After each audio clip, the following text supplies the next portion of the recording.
여러분 안녕하세요. 오늘 제가 준비한 주제는 제가 환자분들한테 항상 그 진료실에서 골다공증 환자분이 저한테 얘기하시는 내용 중에서 제대로 이해하시는 내용이 아니라 많이 오해하시는 내용을 위주로 해서 내용을 꾸려 봤습니다. 그래서 오늘의 주제는 제가 골다공증에 대한 흔한 오해로 잡아봤어요.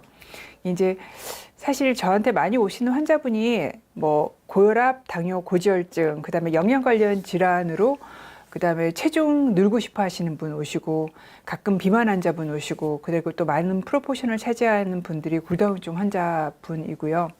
사실 골다공증이 별로 약이 없었어요. 2000년대만 해도. 그러니까 2000년대 정도부터 약이 나오기 시작을 했거든요.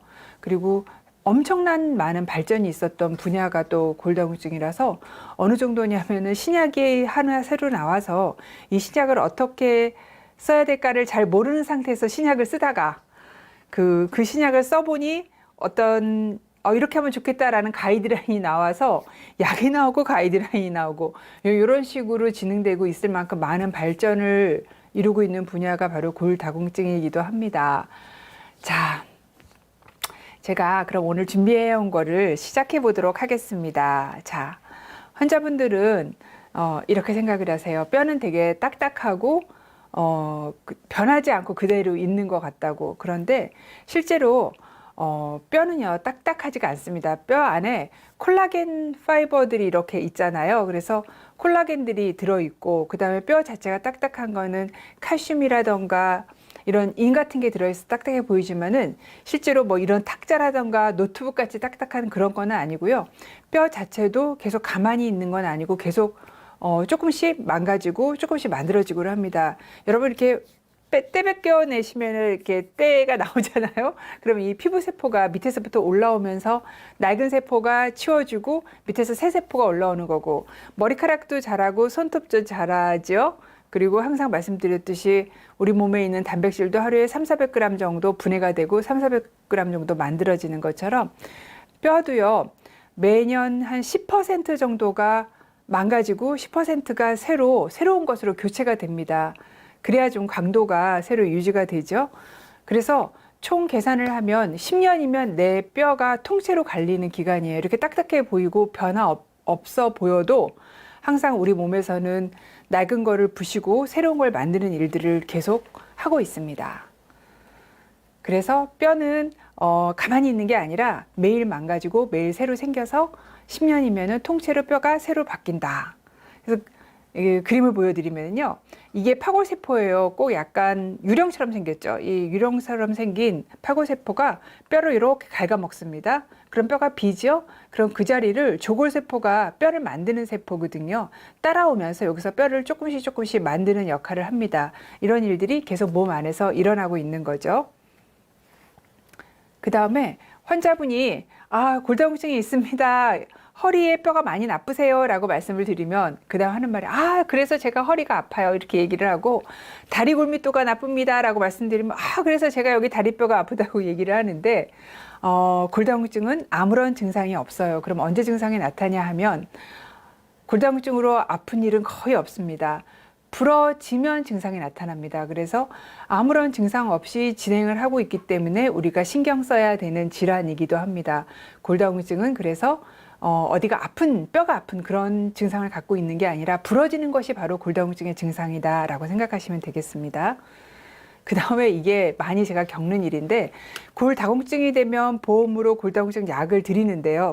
골다공증이 되기 전 단계 골감소증이면 그때는 저희가 보험으로 드릴 수 있는 약이 그분이 이제 부러져서 오신 분이 아니라면 칼슘과 비타민 D 제제만 보험으로 드릴 수 있어요. 그래서 골감소증 상태에서는 칼슘 비타민 D를 매일 드리고 1년이나 2년에 한 번씩 골밀도를 체크업하다가 골절이 생기거나 골다공증 범위로 들어가게 되면은 어떤 위험도가 올라가는 어떤 그 순간에 골다공증 치료를 시작을 하거든요.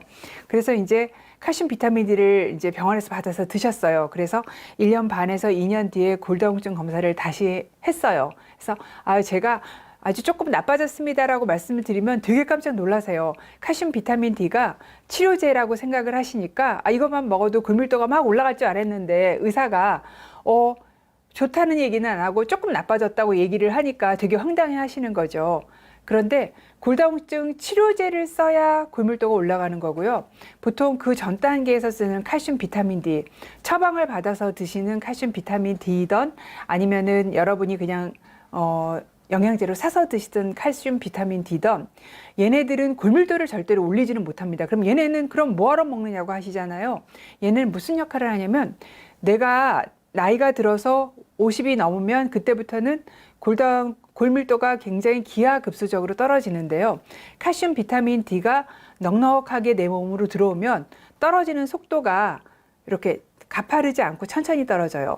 그런데 칼슘 비타민 D가 부족하게 되면은 이 떨어지는 속도가 완전히 굉장히 기하급수적으로 떨어지게 돼요. 그래서 골밀도가 떨어지는 속도를 줄이기 위한 게 칼슘 비타민 D지, 칼슘 비타민 D만 먹는다고 해서 골다공증에서 좋아져서 정상으로 가지는 않습니다. 이제 왜 이런 말씀을 드리냐면은 또 어떤 분들은 보험의 대상이 돼도 골다공증 약이 굉장히 부작용이 많아 하면서 드린 골다공증 약은 안 드시고 칼슘 비타민 D만 드시고 오시는 경우들도 있거든요. 그래서 그런 경우는 절대로 좋아질 수는 없다라는 걸 아셨으면 좋겠습니다. 그래서 칼슘 비타민 D 뼈 영양제는 그리고 이제 여러분이 뭐 홈쇼핑을 보거나 아니면은 어떤 광고를 보시면은 영양제 많이 선전하죠. 그것도 똑같이 골밀도를 높이지는 못해요. 골밀도를 높이는 유일한 것은 바로 골다공증 치료제입니다.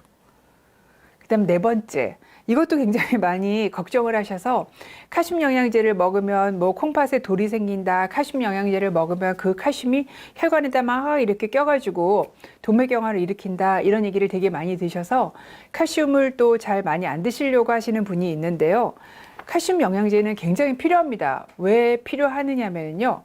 우리가 먹어야 되는 칼슘 성인 기준으로 해서 700에서 800mg을 먹어야 돼요. 근데 성인의 평균 섭취량은 514mg이에요. 그러니까 먹어야 되는 양의 한 60% 정도 먹고 있죠. 그런데 실제로 골다공증은 어떤 성인에서 생겨요? 나이 든 성인에서 생기고 남성보다 여성이 조금 많습니다. 그러면 노인 여성, 나이 든 노인 여성에서의 지금 칼슘 섭취량은 400mg이거든요. 그러니까 이 권장량과 비하면 한 반 정도 드시는 거예요. 그런데 골다공증이 있는 분들은요, 그보다 더 드셔야 돼요. 800에서 1000을 드셔야 돼요. 800에서 1000을 드셔야 되는데 실제로 드시는 양은 3분의 1 정도 되시는 거죠. 그렇기 때문에 여기서부터 이만큼의 갭을 메워줘야 되는데 뭘로 메워줄까요? 사실 가장 좋은 거는 음식이죠. 뭐니 해도 유제품만큼 좋은 칼슘의 급원은 없습니다. 이게 가장 좋고요.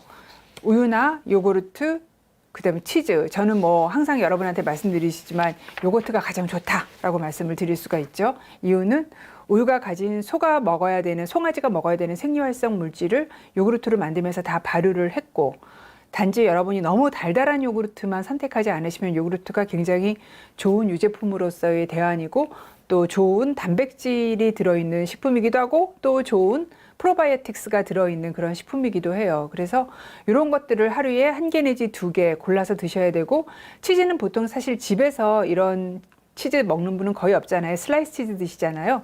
슬라이스 치즈를 기준으로 한다면 하루에 2장 정도 먹는 게 우유 1잔이나 요구르트 1컵이랑 같거든요. 그래서 치즈 2장이나 우유 1컵이나 요구르트 1개 정도에서 하루에 1개 내지 2개 정도를 드셔야 우리가 먹어야 되는 800을 채울 수가 있습니다.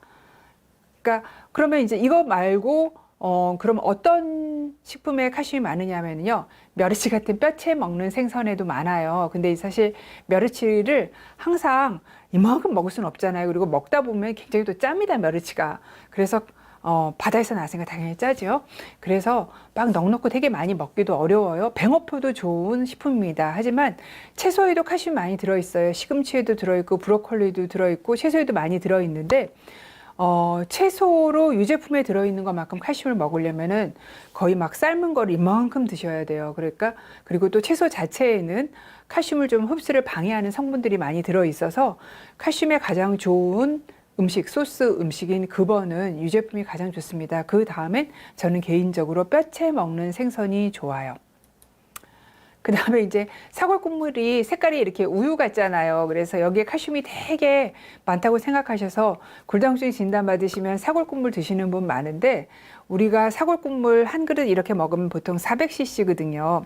이 400cc를 먹게 되면 칼슘이 400mg 이상 들어 있습니다. 우유나 요구르트에는. 근데 사골 국물에는요, 칼슘이 얼마나 들어 있냐면은 400cc를 먹어도 14mg 들어 있어요. 그러니까 뼈를 우려가지고 사골 국물을 만들어도 여기에 그렇게 많은 칼슘이 들어있지는 않다라는 거를 아셨으면 좋겠고요. 그러니까 사실 유제품만큼 많이 들어있는 식품이 없는 게 답이기도 해요. 그래서 사골 국물이 그렇게 많이 들어있지는 않고, 또 여러분이 이제 저도 그렇지만 한 3번 정도 우리고 난 다음에도 좀 아까워서 좀 우려놨다가 냉동시켰다가 다른 뭐 찌개 같은데 끓일 때 쓰고 하잖아요. 근데 3번 우릴 때까지는 괜찮은데 4번째 우릴 때보다는 뼈에 있는 인도 역시 이 국물에 빠져나와서, 여러분 콜라 드시면 치아와 뼈에 안 좋다는 거 아시죠? 콜라 드신 거와 똑같이 이 인이 칼슘 대사를 방해하는 효과를 냅니다. 그래서 많이 칼슘이 들어있지 않기 때문에 사골 국물로 칼슘을 보충하기는 어렵고, 오히려 4번째 우려낸 국물부터는 뼈 대사를 좀 나쁜 영향을 줄 수 있다라는 거를 기억해 두셨으면 좋겠습니다. 그래서 결국은 칼슘 영양제를 꼭 같이 드시는 게 좋아요. 정말 위장장애가 있어서 못 먹겠다라는 분을 제외하고는 가능한 한 칼슘을 같이 드셔주셔야 우리가 하루 필요한 800에서 1000 정도의 칼슘 섭취를 할 수가 있어요. 저희 병원에서 제가 많이 쓰는 건 디카맥스랑 원더칼디 추어블 정이에요. 그래서 근데 굉장히 다양한 제제가 프로스칼도 나와 있고 엄청 많거든요.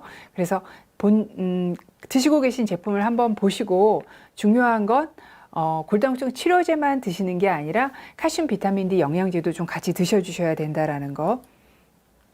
그러면 이제 칼슘 영양제를 어떻게 건강하게 먹을까라는 걸 말씀을 드리면, 이게 칼슘이 들어와서 우리 몸에 나쁜 영향을 미치는 가장 중요한 이유는요, 음식물로 들어오는 칼슘은 부작용이 없어요. 우유를 많이 드신다고 해서 혈관에 석회화가 되거나 소변에 돌을 만들거나 하지 않아요. 근데 영양제로 먹을 때는 그 영양제만 들어오잖아요. 그래서 한 번에 혈액의 칼슘 농도가 많이 높아지게 돼요. 그러면 이 남는 칼슘이, 대사되고 남는 칼슘이 여기저기 끼어가지고 질환을 만들거든요. 척회와 침착을 만들고 돌을 만들고 하기 때문에 한 번에 내가 먹는 칼슘은 500mg 이하로 드시는 게 좋아요. 그리고 양이 만약에 많다 그러면 또 많이 드시면 위장장애가 생기거든요. 그래서 분복해서 나눠서 하루에 2번으로 쪼개 갖고 드시거나, 용량이 작은 걸 2알로 해서 아침에 1번, 저녁에 1번, 그리고 확실히 공복에 먹었을 때보다는 식사 후에 먹었을 때가 혹시 위장장애도 좋고, 그다음에 흡수가 잘 되기도 합니다. 그리고 칼슘 영양제가 하나를 먹었는데 내가 속이 불편했어요. 그럼 절대로 포기하지 마시고, 시중에 굉장히 다양한 칼슘 영양제가 나와 있거든요. 이걸 먹었는데 속이 아파요. 그러면은 요것도 한번 먹어보고, 요거 먹고 속이 아프면 요것도 한번 먹어보면서 여러 가지를 시도를 한번 해보세요. 정 안 되면 코스트코에서 파는 칼슘 같은 거, 이렇게 초콜릿 모양으로 되어 있는 양갱 모양 같이 된 칼슘 같은 것도 있거든요. 그래서 그런 것도 시도해 보셔도 괜찮아요. 그래서 여러 제품을 시도를 해 보시는 게 좋고요. 그 다음에 칼슘 제제를 드실 때 저는 항상 먼저 원더칼슘을 이게 원더칼슘이에요. 얘를 시도를 먼저 해보라고 드리고, 근데 얘는 이제 원더칼슘은 구연산 칼슘이라서 좀 칼슘의 양이 커요. 그래서 제대로 먹으려고 하면 한 알로는 안 되고 삼키기도 어려워요. 그래서 이건 씹어서 먹어야 되는데, 이걸 또 저는 맛있는데 이걸 또 역겹다고, 비타민 D가 아마 약간 결한 노른자 맛이 나거든요. 그래서 싫어하시는 분이 있으신 것 같아요. 그럴 경우는 디카맥스, 얘는 하루에 1번 삼키면 되는 약이거든요. 디카맥스 딘이나 디카맥스 1000 같은 거를 처방을 해서 드립니다. 그래서 근데 사실은 구연산 칼슘이 탄산 칼슘보다 흡수도 더 잘 되고, 그다음에 몸에 들어갔을 때 부작용도 훨씬 더 적게 일으켜요. 그래서 한번 구연산 칼슘을 시도를 해보시는 게 좋고, 근데 나는 도저히 양이 많아서 씹어 먹는 것도 귀찮고 하면 안 드시는 것보다는 탄산 칼슘 드시는 것도 굉장히 좋은 약입니다. 그 다음에 항상 말씀드리는 거, 뭔가 영양제에 너무 기대려고 하시지 마시고, 왜냐 제가 칼슘이 들어있는 식품을 드시지 않고 내가 하루에 필요한 800에서 1000을 먹으려면 영양제를 너무 많이 먹어야 돼요. 너무 많이 먹으면 부작용이 생기거든요. 그렇기 때문에 우선은 식품으로 먼저 해보시는 게 가장 중요해서 칼슘 식품을 먼저 드시고 또 그거가 안 되는 부분을 영양제로 보충한다 이런 생각을 하셔야지 영양제로 다 해결할래 이렇게 하기엔 좀 어렵고 칼슘 식품으로는 하루에 한 2개 정도 드시면 이 제품을 드시면 가능을 한데 제가 보면은 두 개를 드시는 분은 참 많지 않으시더라고요. 하나는 그래도 드실 수 있어서 저 같은 경우는 이 제품 하나 드시고 그 다음에 영양제 이렇게 드셔서 이렇게 서로 합쳐가지고 음식이랑 같이 합쳐서 하루에 800에서 1000이 되게 맞춰 드립니다. 그 다음에 또 이렇게 얘기 많이 하세요. 나는 먹는 약이 너무 많은데 비타민 D까지 먹으려니까 너무 힘든데 주사 맞으면 안 되겠느냐고. 그렇게 해서 3달에 한 번씩 또 병원에서 주사 맞을 때 됐습니다 라고 SMS가 와요. 그래서 가서 주사를 맞아요. 그런데 처음에 아주 낮아서 비타민 D 농도를 정상으로 만드는 그때는 주사를 맞으셔도 돼요. 왜냐하면 먹어서 올리려면 너무 많이 먹어야 되거든요.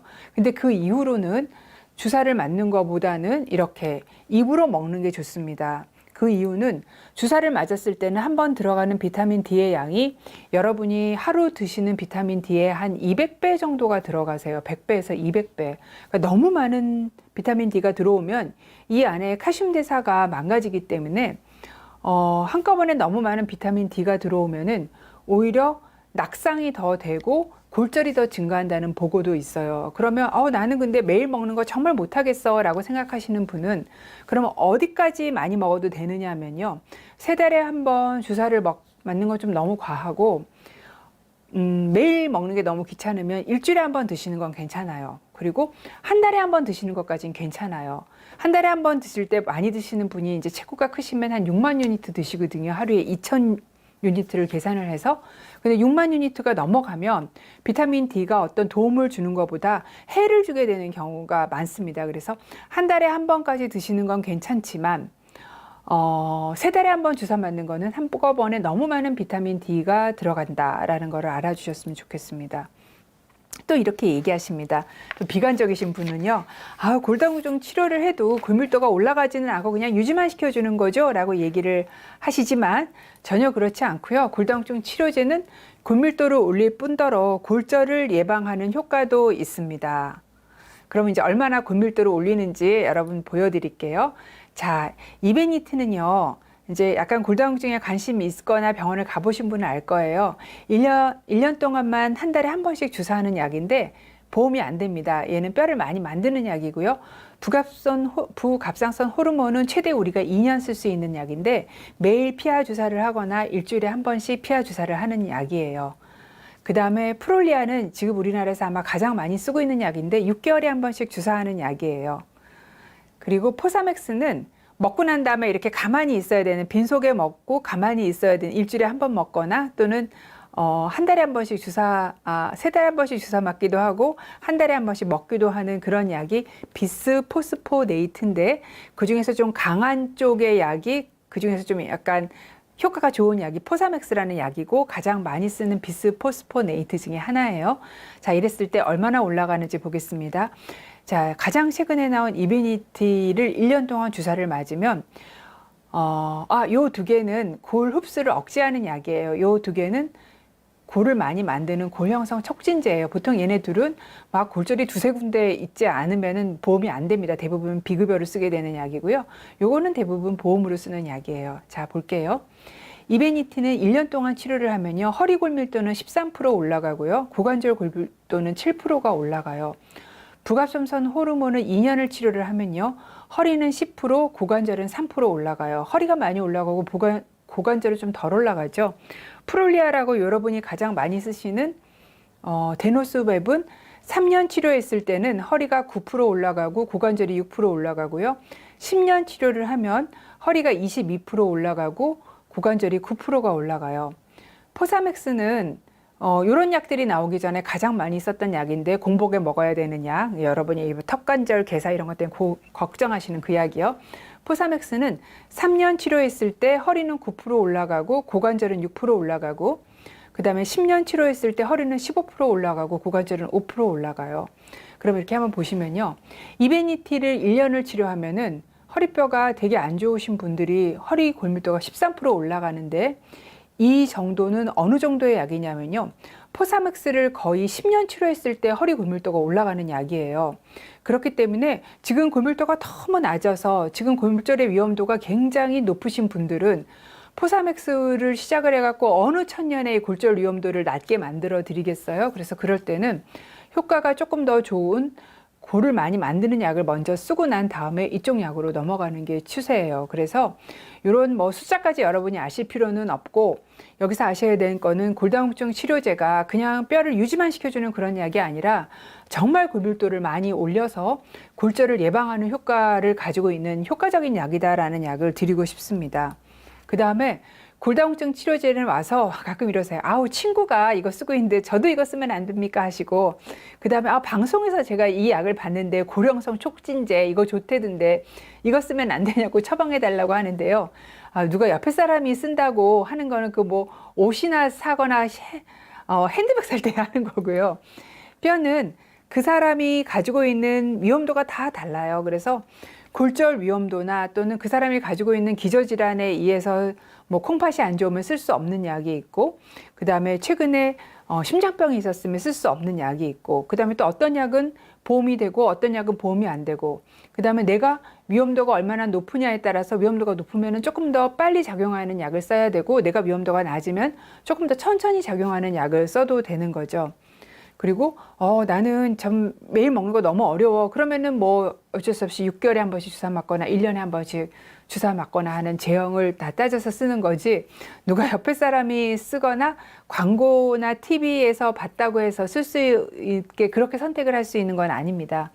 이참에 그러면 누가 굉장히 위험군이보다 더 넘어선 초위험군이냐면, 여러분 골밀도 검사하러 가면 T스코어 이런 거 많이 보시잖아요. 그 T스코어가 마이너스 3.0보다 더 마이너스 쪽으로 숫자가 큰 경우에는 위험도가 되게 높으신 군이고요. 최근 1년 내 골다구성 골절, 굳이 1년 내가 아니더라도 골다구성 골절을 앓았던 분들은 이게 골절이 없는 분보다 위험도가 높으신 분이고요. 골다공증 치료를 하다가 골절이 생겼어요. 이것도 위험도가 높으신 분이고, 한 군데만 골절이 있는 게 아니라 골절이 있는 마디마디가 2개 이상인 경우 높고, 그 다음에 그 골절 위험도를 의사들이 계산하는 식이 있습니다. 거기다 계산을 했더니 어디든 골절 위험도가 10년 내에 30% 이상인 경우, 뭐 손목이라던가 허리라던가, 네, 고관절은 사실은 골절이 있으면 너무너무 고생하잖아요. 그래서 고관절 골절 위험도가 10년 내 4.5% 이상인 경우에는 굉장히 초고위험군으로 봅니다. 그리고 뼈가 아무리 튼튼해도 내가 낙상의 고위험군이 되면 또 골절은 생기기 때문에 이런 경우에도 초고위험군이 되기 때문에 초고위험군인 경우는 당연히 작용이 빨리 되는 약을 먼저 쓰지요. 그래서 이런 걸 고려해서 약을 선정을 하기 때문에 와서 이제 처음에 와서 무슨 약을 써야 되느냐고 물어보시는데, 그걸 결정을 하려면 이런 그분의 골절 위험도, 골밀도 검사는 물론이고 골절 위험도를 다 계산을 해야 되고, 그 다음에 그분의 병력 다 물어봐야 되고, 그 다음에 기본 검사해서 검사가 나와서 이분이 신장은 어떤지, 이분이 다른 장기 이상은 없는지 이런 거를, 또는 다른 어떤 내분비기관의 이상은 없는지를 다 봐야 되기 때문에 처음 딱 의사와 환자가 맞닥뜨렸을 때 무슨 약을 쓸지 결정하기는 쉽지는 않습니다. 사실 그때 결정했다면 좀 잘못된 결정일 수도 있어요. 그래서 이런 걸 다 고려를 하기 때문에 우리 엄마와 내가 다 골밀도가 T스코어가 비슷해도 우리 엄마한테 쓰는 약과 제가 먹는 약은 같을 수가 없는 거죠. 우리 엄마의 경우는 나이가 많으시기 때문에 훨씬 더 골다공증 위험도가 높기 때문인 거죠. 그 다음에 이제 이거 엄청 많이 걱정을 하시고 아마 모든 골다공증 환자를 보는 의사도 걱정을 할 것 같은데요. 치과 치료 받을 때는 그냥 골다공증 약을 끊어버리시는 분이 있으세요. 그런데 그건 답이 아니고, 골다공증 치료를 하면서도 치과 치료를 받으실 수 있어요. 그러니까 치과 선생님한테 계획을 다 세워서 그걸 진료 의뢰서를 써서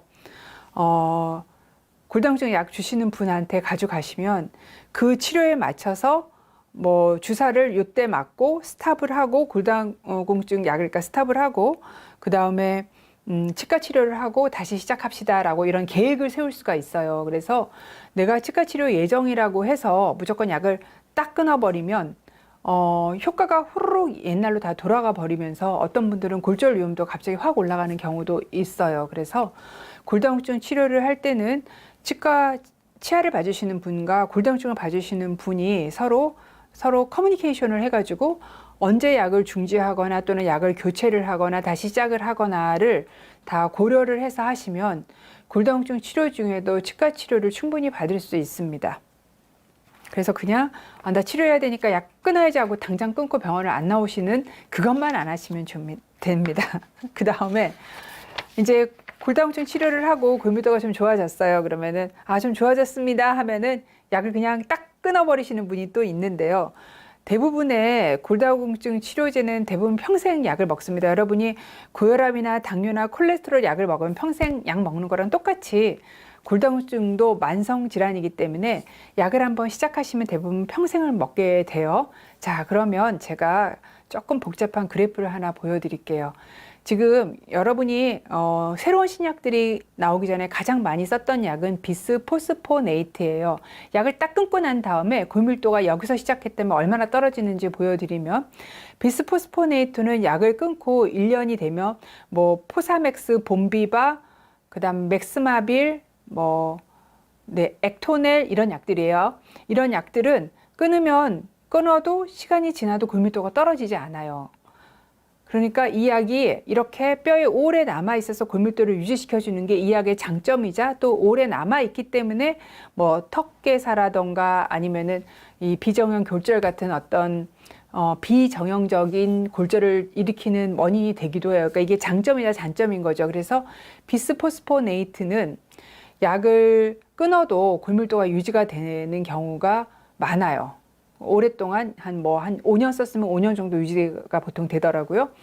그리고 부갑상선 호르몬은 보통 골절되고 난 다음에 일주일에 한 번이나 매일 피하로 주사 맞는 주사인데, 얘는 약을 딱 끊으면 1년이 지나고 난 다음에는 얻었던 골밀도의 한 거의 반 정도가 없어져요. 부갑상선 호르몬은요. 그리고 이베니티라고 한 달에 한 번씩 나오는 강력한 고력성 촉진제 역시 한 반 정도의 뼈가 좋아졌던 게 다 옛날로 돌아가죠. 그런데 이 프롤리아는요, 6개월에 한 번씩 주사 맞는 얘는 1년이 지나면 원래대로 거의 다 돌아가요. 그리고 어떤 분들은 더 옛날로 돌아가서 골절이 더 일어나기도 해요. 그 코로나가 한참 처음에 막 샜을 때 환자분들이 무서워서 병원을 안 오셨잖아요. 근데 프롤리아 주사 맞던 분들이 그냥 주사를 맞다가 안 오시는 거예요, 한참 동안. 그러면 골밀도가 그래도 뭐 한두 달 정도 늦춰지는 건 괜찮은데 1년 정도 지나서 오신다면 다 옛날로 다 돌아가는 거죠, 골밀도가. 그리고 더 돌아가는 분도 있어서 압박골절이 저절로 생기기도 하고. 그래서 아주 골밀도가 조금 나빴던 분이 비스포스포네이트로 치료를 했다면 이분은 골밀도가 정상이 되고 이 약은 오래 남아 있으니까 약을 조금 끊고 있는 휴약기를 가지실 수 있는 그런 어떤 윈도우 같은 그런 기간이 있을 수 있지만, 비스포스포네이트를 제외한 모든 약은 끊으면 옛날로 후루룩 돌아간다. 그리고 6개월에 한 번씩 맞는 주사는 끊으면 옛날로 후루룩 돌아갈 뿐더러 더 옛날로 돌아가서 뼈가 더 나빠질 수도 있기 때문에 그냥 병원에 가기 어렵다, 여행 간다, 그 다음에 코로나 걸렸다 이런 걸로 약 먹는 거를 갑자기 그러다 이제 중지해서 잊어버리시면 뼈가 더 나빠질 수도 있다. 그래서 계속 혈압약이나 당뇨약이나 콜레스테롤 약처럼 계속 먹어야 되는 약이다 라는 게 요게 제가 마지막으로 드리는 내용입니다. 그래서 여러분이 올려주신 거 답을 드릴게요. 네, 많이 올려주셨어요. 김설아님께서 영상 유익하게 잘 보고 있습니다. 네, 감사합니다. 골다공증 4.5였다고 마이너스 4.5 그러면은 정말 거의 1000명 만 명 줄 세워 놓으면은 거의 막 999등, 9,999등 이런 상태이신 거죠. 프롤리아 주사 지난달까지 총 4번 맞았고 마이너스 3.5까지 올라왔는데 치과 치료 받아도 될까요? 이게 치과 치료가 무슨 치료인지가 되게 중요해요. 대부분 문제가 되는 거는 잇몸이 아니라 뼈를 건드리는 치료들이 문제가 되는 거라서 뼈를 건드리지 않는 치료인지 아닌지가 되게 중요해요. 그래서 이 경우에 치과 치료의 내용을 상세하게 적어서 지금 김철아님을 진료하고 있는 골다공증 주는 의사분한테 가서 상의를 하시면 되는데, 제가 이제 치과 치료의 내용이 모르니까 그냥 답을 드리면, 일반적인 답을 드리면, 보통 프롤리아가요, 우리 몸에서 주사를 하면 6개월 뒤에 주사를 하지만 4개월 정도 되면, 3, 4개월 되면은 약효가 없어져 버려요. 그러니까 6개월에 한 번씩 따박따박 안 맞으면 안 되거든요. 그래서 보통은 주사를 맞고 3개월쯤 뒤나 4개월쯤 뒤에 치료를 시작해요. 그럼 임플란트 같은 거라도 보통 3개월이면 치료가 끝나거든요. 그러면 그 다음에 지난번 주사에서 6개월이나 7개월에 주사를 맞으시면 돼요. 그러니까 그렇게 상의해서 맞으시면은 충분히 하실 수 있고, 또 이 치과 선생님이 이 안의 하이진을 굉장히 잘 유지시켜 주는 게 합병증이 안 생기게 되는 가장 그 중요한 요인 중에 또 하나이거든요. 그래서 내가 골다공증 치료를 하고 있다 해서 두 분이 서로 커뮤니케이션을 한번 하시면 훨씬 더 주의를 해서 하기 때문에 문제가 덜 생깁니다. 그리고 그렇게 막 TV에서는 항상 굉장히 과하게 얘기를 하지만, 이게 3,000명, 4,000명 중에 하나 있을까 말까한 그런 굉장히 드문 일이에요. 특히 뭐 프롤리아보다는 뼈에 오랫동안 남아있는 비스포스포네이트 계열의 약물이 가장 조금 위험합니다. 물론 프롤리아도 없지는 않아요. 김JY님께서 폐렴 백신 새로 나온 거 있는지요? 제가 이제 폐렴 백신에 대해서도 시즌 1인가 2에 한번 올렸는데요. 지금 나온 폐렴 백신이 사람들이 접종을 많이 하면 인구 집단에서 그 균이 덜 돌아다녀요. 그러니까 상대적으로 그 균에 대한 보호 효과는 떨어져요. 왜냐하면 균이 많아야 많이 돌아다니면 이게 예방을 많이 하는데, 균이 별로 안 돌아다니는 균에 대해서 예방을 하긴 좀 어렵잖아요. 그래서 새로운 균주들을 넣어서 폐렴 백신을 개발을 하고 있지만 아직은 개발이 된 게 없습니다. 그래서 지금 있는 건 23가, 무료 접종 가능한 23가와 13가 프리베나만 있습니다. 맞으시려면 이 두 개 맞으시는 게 좋습니다. 방아쇠님이 골다공증으로 검사 결과 나왔는데 골 감소증이라고 어떻게 차이가 있느냐고요? 이거 아주 좋은 방아쇠님의 질문입니다. 자, 여기가 정상 골밀도예요. 그러면 바로 정상은 아니지만 골다공증이 아닌 걸 골감소증이라고 하고요. 골감소증보다 더 나쁜 걸 골다공증이라고 해요. 액자라서 안 보입니다. 제일 밑에가 골다공증, 그 다음에 여기가 골감소증, 여기가 정상. 그러니까 골감소증은 정상과 골다공증 사이에 있는, 위험도는 높아졌지만 아직 그 보험은 되지 않는 그런 애매한 상태입니다. 골감소증인 경우에도 위험도가 되게 높으신 분들은 치료를 하는 게 좋아요. 골절이 있었다거나 이런 분들은. 152 사운드님께서 골다공증은 확실히 검사 안 하면 증상이 없어서 알 수 없으니 그게 위험한 거. 네, 그래요. 그리고 또 안타까운 건 뭐냐 하면, 한번 가장 골절의 위험도가 높은 분은요, 최근에 골절이 오신 분이거든요.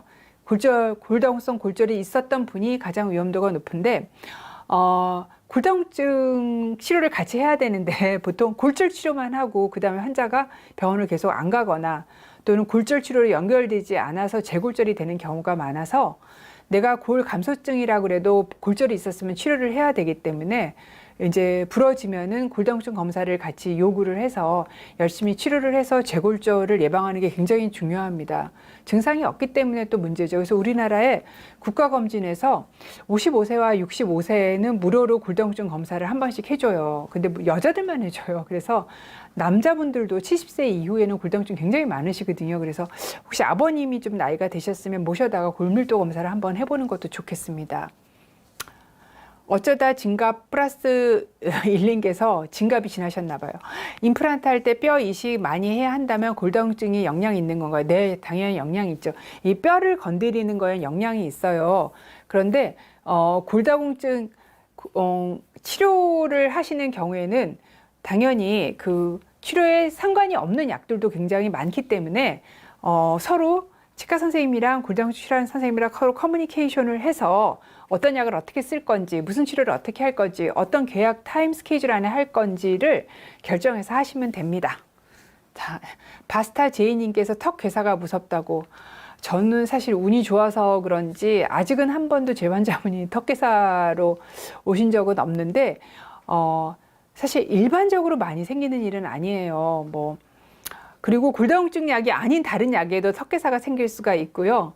그 다음에 지금 골다공증 치료를 하지 않아도 옛날에 임플란트를 했는데 한참 시간이 지나서 골다공증 치료라도 생길 수가 있어요. 그러니까 약간 그렇게 많이 생기는 일은 아니지만 이걸로 그렇게 치료하기 전에 걱정하실 만한 일은 아닌 것 같아요. 왜냐하면 턱개사가 없는 약도 되게 많기 때문에 그냥 일단은 치료를 하시는 게 좋겠습니다. 방아쇠님, 골밀도 높이는 운동은 어떤 운동이 좋으냐면요. 무게를 받는 운동이 좋아요. 그러니까 탕탕 뛰는 운동이 뼈에 자극을 줘서 골밀도를 올리기 때문에 예를 들어서 수영을 하시는 것보다는 걸으시거나 뛰시거나 하시는 게 훨씬 더 좋은 운동이에요. 수영을 하시면 중력의 영향이 많이 줄어들잖아요. 그래서 중력을 받는 운동이 뼈에 좋습니다. 그리고 유산소 운동, 근력 운동 다 해주시는 게 좋고요.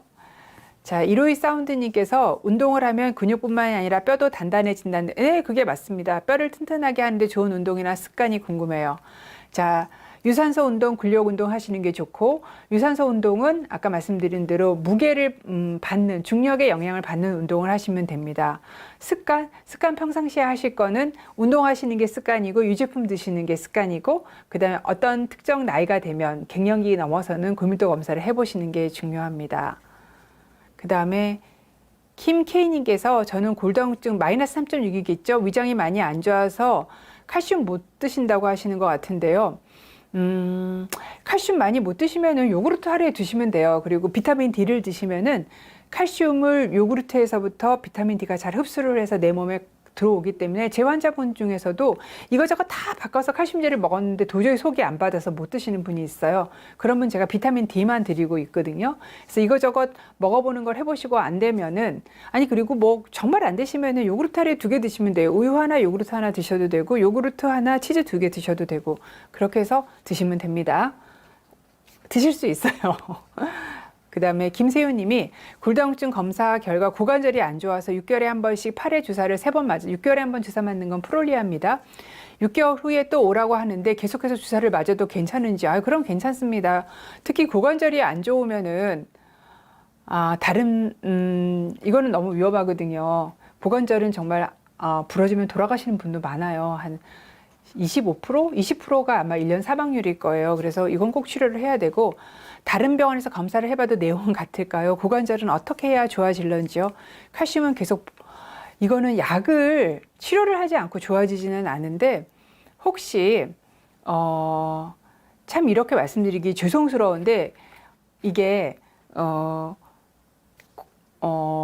약간 조금 더 큰 병원에서 검사를 한번 해보시면 조금 더 좋게 나올 수가 있어요. 이건 저의 경험을 말씀드리는데, 이제 좀 작은 병원에서 검사를 해오시고 저희 병원에서 검사를 다시 하면 그 작은 병원에서 들으셨던 것보다 골밀도가 더 좋은 경우가 대부분이거든요. 거의 뭐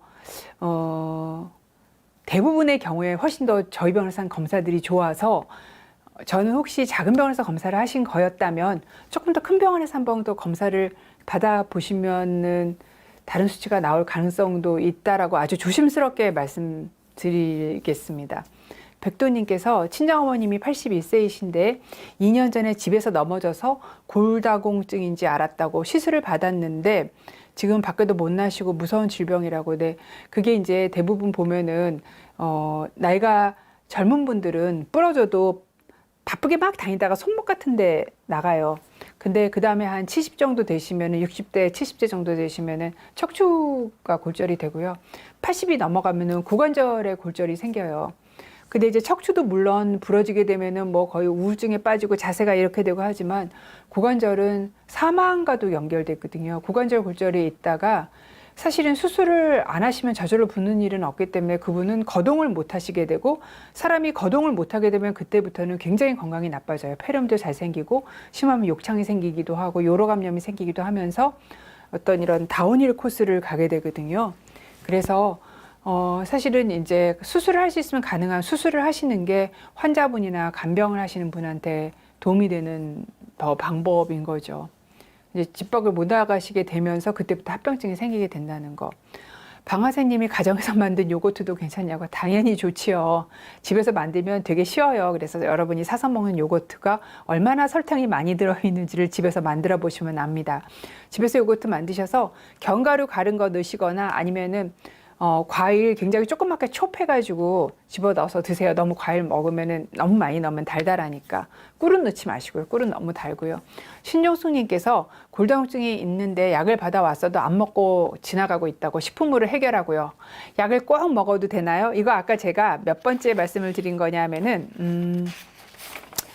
칼슘이라던가 비타민 D, 그 다음에 뼈에 좋다는 영양제는 절대로 골밀도를 올리지 못해요. 그러니까 골절을 예방하지 못해요. 골밀도를 올릴 수 있는 유일한 것들은 여러분 운동을 열심히 한다고 해가 골밀도가 올라가진 않아요. 젊었을 때는 올라가요. 아기 때는 올라가고. 근데 이 나이는 안 올라갑니다.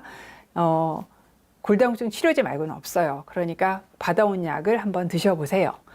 이제 방송에서 하는 순기능 중에 하나가 조금 환자가 모르는 질환을 알게 하는 그런 순기능이 있지만 방송에서 하는 역기능 중에 하나가 이게 또 너무 심하게 부작용을 강조를 많이 해서 치료를 받아야 되는 환자가 치료를 못 받게 하는 그런 역기능도 있죠.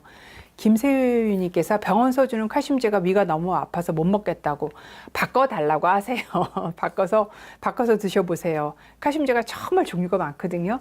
이거저거 자 바꿔서 먹어보면은 나한테 맞는 거 찾을 수 있습니다.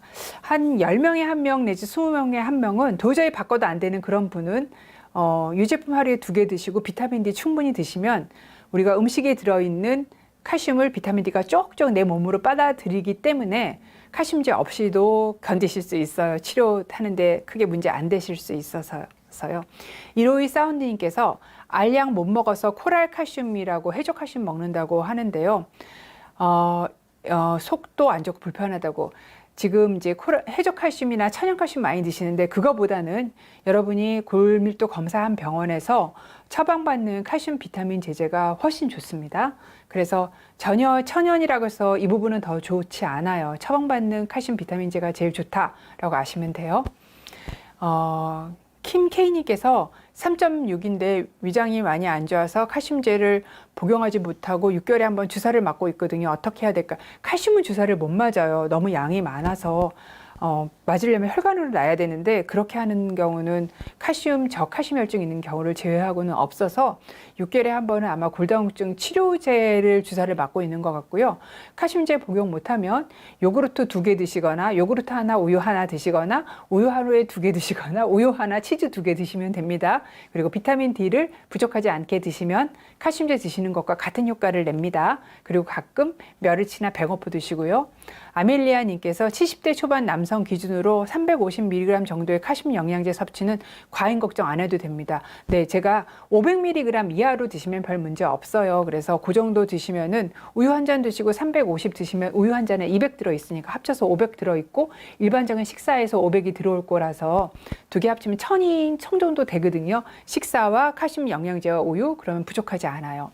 윤정희님께서 58세 여성인데 허리 쪽은 마이너스 3.0으로 3개월에 한 번씩 주사 6번 맞았습니다. 어제 검사 시 허리 쪽 마이너스 2.2로 좋아졌는데 의사선께서 약으로 일주일에 한 번 먹자고 하시네요. 좀 쉬었다가 다시 나빠지면 다시 치료하고 싶은데 교수님 의견 부탁드리기. 이거 허리가 중요한 게 다리를 올려주세요. 윤정희님. 다리가 더 중요해요. 다리는 어떻게 되셨나요?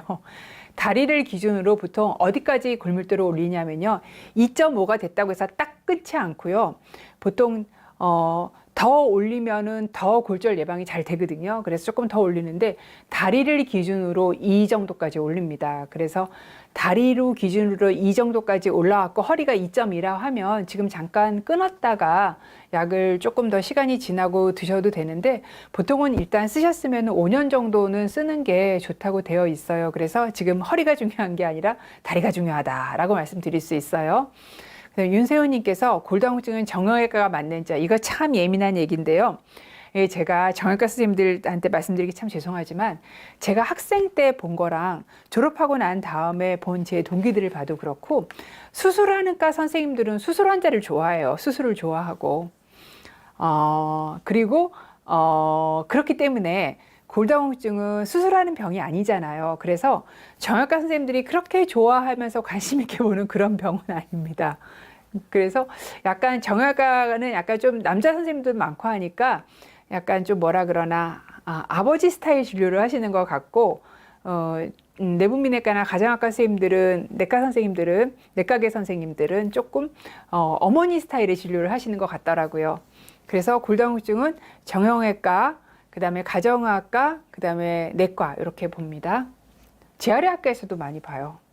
그다음에 M 써니님께서 원더 칼 D 추어불도 용량이 다양하고 보험이 적용되나요? 용량은 이거 하루에 2알 먹는 약인데 한 알 먹거나 2알 먹거나 뿐이 없고요. 2알 먹는 게 정량이고요. 정 안 되면 한 알 먹어야죠. 보험 적용이 돼요. 어떤 경우 적용이 되냐면 내가 골밀도 검사를 했는데 그 골밀도가 저희 마이너스 2.5부터 골다공증이잖아요. 당연히 그거는 되고 마이너스 1.0보다 더 나쁘면 칼슘, 비타민 D 영양제를 보험으로 받으실 수 있어요. 그렇게 해서 보험으로 받아서 드세요. JP님이 이베니티보다 프롤리아가 아무래도 더 오래 쓰여져서 검증이 상대적으로 더 잘 된 것 같은데 어떻게 생각하세요? 그래서 보통은 위험도가 높지 않으면 프롤리아를 먼저 써요. 저는 비스포스포네이트도 많이 써요. 그런데 아까 말씀드렸잖아요. 이베니트를 제가 다시 자료를 한번 다시 보면은요. 이베니트를 1년 쓴 효과가 요추 골밀도는 13% 올리는데 이 정도면은 비스포스포네이트를 10년을 쓴 효과가 나고요. 프롤리아를 한 13% 올리려면 한 5, 6년 정도 써야 되는 효과가 나타나서 이분이 5, 6년이라는 여유가 있을 만큼 위험도가 높지 않으면 당연히 프롤리아를 쓰죠. 그런데 이분이 정말 아까 제가 말씀드린 고위험군이에요. 골절이 될 위험이 되게 높아요. 그럼 당연히 이베니트를 먼저 써서 충분히 올려놓고 난 다음에 느긋하게 치료를 가는 게 맞아서 그거는 사람마다 아까 다르다고 말씀드려서 내가 갖고 있는 위험도가 많이 높으냐 아니냐로 따라서 결정하면 될 것 같습니다. 그 다음에 아멜리님께서 70세 여성 골밀도가 대퇴골이 여기가 3.7인데 비스포스포네이트만 섭취 중인데 일단 프롤리아로 치료하면서 이베니티는 최후의 보루 느낌으로 남겨두는 게 좋을까요? 아니면 이게 그렇지가 않고요. 이게 제가 아까 요 두 개는 골 형성 촉진제, 뼈를 많이 만드는 약, 요 두 개는 골 흡수 억제제라고 말씀드렸잖아요. 그런데 얘가 되게 이상한 게 일단 뼈가 많이 나쁘면 흡수를 억제해서 우리가 골밀도를 올릴 수 있는 건 한계가 있어요. 뼈를 많이 만들어줘야 돼요. 그래서 뼈를 많이 만드는 약을 먼저 쓰고 그 다음에 뼈를 덜 부서지게 하는 약을 쓰거든요. 그래서 3.7 정도라면 당연히 이베니티나 부갑순 호르몬, 특히 이베니티죠. 부갑순 호르몬은 고관절에 대한 효과가 낮은데 지금 고관절이 나쁘시니까 이베니티를 먼저 쓰는 게 낫고요. 두 번째 이유는 프롤리아나 포사맥스 같이 강력한 골흡수 억제제를 쓰고 난 다음에 이베니티 같은 골 형성 촉진제를 쓰면요. 이베니티 효과가 풀로 나오지를 않아요. 그래서 이베니티나 부갑순 호르몬 같이 골을 많이 만드는 약은 골흡수 억제제 다음에 쓰게 되면은 이 비싼 약을 쓰고 대부분 보험이 안 되는데 효과가 많이 나지를 않아요. 그래서 항상 길게 설명을 해서 골 형성 촉진제를 쓸 거면 처음에 쓰자라고 하는 게 맞아요. 이거는 남겨두는 약이 아니라 쓸 때는 처음에 쓰는 게 좋아요. 이유는 골흡수 억제제를 쓰고 난 다음에 골 형성 촉진제를 쓰면 이 아까운 약이 효과가 제대로 나지 않기 때문이에요. 그러니까 처음에 결정해야 돼요. 어떤 거는 꽃감처럼 남겨두면 좋지만 이건 그런 게 아니라서 제가 50분이 돼서 마지막 하나 중요한 질문이 스카이 엘림이 올려주셔가지고 거기까지 답을 하고 끝내도록 하겠습니다. 여러분 게시판에 올려주시면 제가 항상 10번째 시간마다 Q&A 올려주신 거에 대한 답을 하기 때문에 그때 답을 또 드릴게요. 여성 호르몬 복용해도 골다공증 주사 맞아도 되나요? 같이 쓰시면 효과가 훨씬 더 좋습니다. 같이 쓰시면 돼요. 복용해도 골다공증 주사 당연히 맞아도 좋습니다. 네, 그래서 같이 치료를 하면 더 좋다라고 말씀을 드릴 수 있습니다. 네, 그래서 제가 50분이 돼서 또 다음 방송도 있어서 오늘도 굉장히 많은 분이 들어와 주셨고 사실 골다공증에 대한 관심이 굉장히 많아서 간혹 참 이상한 게 제가 혈압에 대해서도 많이 올리고 당에 대해서도 많이 올리고 뭐 비만 많이 올려도 정말 이상한 건 골다공증 환자분이 그렇게 저한테 많이 오세요. 근데 제가 코로나를 경험을 했던 게 갑자기 코로나 때문에 병원이 못 오고 멀고 하면서 프롤리아 썼던 분이 골밀도 굉장히 굉장히 나빠져서 오신 경우들을 많이 봐서 골다공증 치료는 가까운 병원에 가셔서 하셔서 진료의 연속성이라고 하거든요. 내가 편하게 갈 수 있는 병원에서 가서 하시는 게 가장 좋은 것 같더라고요. 그래서 근처 병원을 가셔서 치료를 검사를 하고 꼭 필요한 경우 치료를 영양제로 안 되기 때문에 받으시는 게 굉장히 필요합니다. 그래서 오늘도 늦은 시간까지 시청해 주셔서 너무너무 감사드리고요. 제가 이 어깨가 고장난 게 해결된 바람에 네, 여러분 좋은 꿈 꾸세요. 네, 감사합니다.